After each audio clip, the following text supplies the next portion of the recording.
Vous connaissez forcément le modèle des 5 forces de la concurrence, qui est très certainement l'un des modèles les plus connus en stratégie d'entreprise.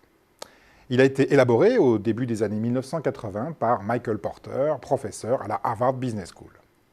Pour concevoir ce modèle, Porter est parti du postulat que l'objectif d'une entreprise est de dégager durablement un profit. Et dans ces conditions, l'objectif d'Evian, par exemple, n'est pas de vendre de l'eau, mais de faire du profit avec de l'eau. Or, ce postulat modifie la notion même de concurrence. Doit alors être considéré comme un concurrent d'Evian tout ce qui pourrait limiter sa capacité à faire du profit. C'est ce que Porter appelle les 5 forces de la concurrence. Premièrement, l'intensité de la concurrence. Si Vittel augmente sa part de marché, le profit d'Evian en pâtira. Deuxièmement, le pouvoir de négociation des fournisseurs, par exemple les fabricants de bouteilles plastiques. S'ils augmentent leurs tarifs et qu'Evian ne peut pas le répercuter sur ses propres prix, cela réduira son profit.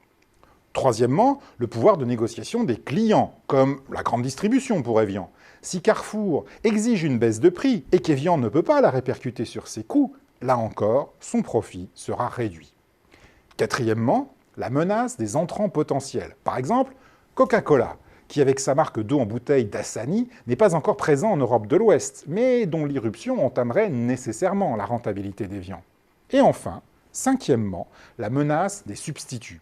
Si les consommateurs boivent autre chose que de l'eau minérale, Evian verra fondre ses profits. Alors si ce modèle a connu d'emblée un grand succès, les Européens, et singulièrement les Français, ont rapidement signalé à Michael Porter qu'il est nécessaire d'ajouter une 6e force, dont l'impact sur la capacité des firmes à dégager un profit peut se révéler considérable. L'État. Au travers de la réglementation, du protectionnisme, des subventions, des commandes publiques ou des nationalisations, l'État peut très significativement modifier l'équilibre d'une industrie.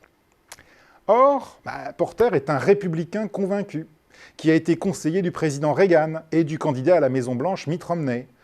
Pour des raisons essentiellement idéologiques, il s'est donc opposé à l'ajout de cette 6e force, qu'il considère comme un dangereux interventionnisme. On se retrouve donc dans une situation étrange, où le nombre de forces de la concurrence varie selon le pays. Pour s'en souvenir, il suffit de penser aux 3 mousquetaires. En France, tout comme les 3 mousquetaires sont 4, les 5 forces de la concurrence sont 6.